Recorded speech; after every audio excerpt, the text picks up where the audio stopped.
Nervesystemets hovedfunktion er registrering, overførsel og behandling af information.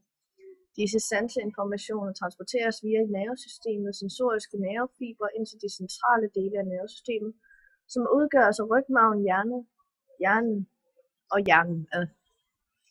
Når en nerveceller aktiveres og bringes til at sende impulser, skyldes det, at der i nerveceller opbygges en spænding over cellemembranen.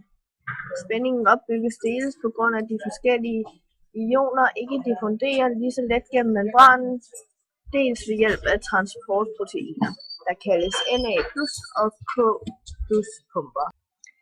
Disse pumper Na+-ioner ud af cellen og K+-ioner ind i cellen. Hver gang der pumpes Na+-ioner ud af nervecellen, kommer der 2 K+-ioner ind i cellen. Potentialforskellen mellem indersiden og ydersiden kaldes hvilemembranpotentiale og er målt til ca. -70 millivolt. Koncentrationen af Na+-ioner i hviletilstanden er højere uden for nervecellen end indenfor. Og så er koncentrationen af K+-ioner højere inde i nervecellen end udenfor.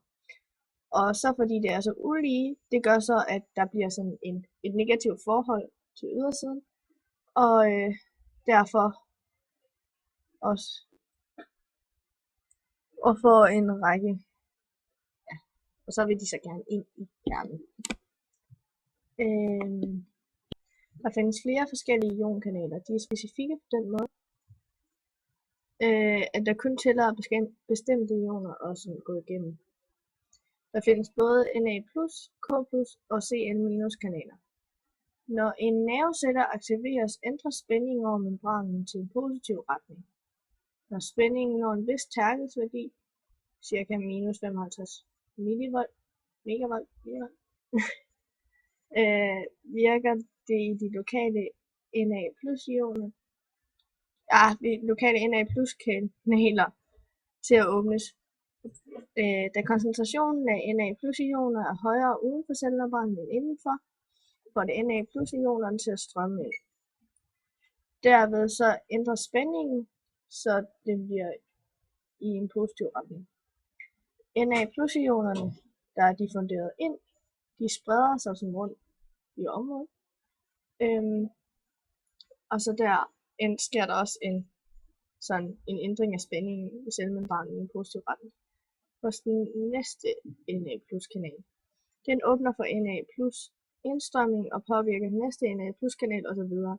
På den måde forløber nerveimpulsen som en slags dominoeffekt, hvor den ene Na+-kanals aktionspotentiale udløser den næste Na+-kanals aktionspotentiale. Det kan man så sådan lidt se her. Tror jeg.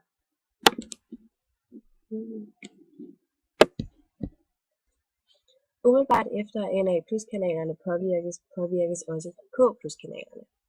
Proteinet, der danner K+-kanalen, reagerer dog langsommere på ændringen i membranpotentialet. Åbningen af K+-kanalen bevirker, at K+ strømmer ud gennem membranen, da koncentrationen af K+ er højere inde i nervecellen end udenfor. Det får membranpotentialet til at falde og får derved ionkanalerne til igen at lukke sig. Udstrømningen af K+-ioner gør cellens indre relativt mere negativt. Membranpotentialet falder. Det påvirker først Na+-kanalerne og senere også K+-kanalerne til at lukke sig, og nervecellen vender hurtigt tilbage til normaltilstanden. Na+ og K+-pumpen sørger for at genoprette den oprindelige ionfordeling over membranen.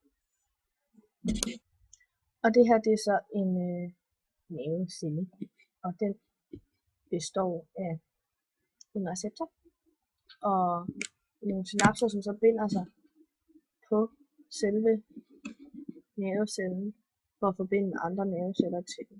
Så er der en cellekerne, og de her dimser hedder dendritter. Så er det her, det er de gule tændister, det er en myelinskede, og selve linjen, der går her, er en akson, og der går nerveimpulsens udbredelsesretning. Og de her nede, det er så synapser, og det her det er en synaptisk endeterminal. Og det er så dem, der også forbinder sig på andre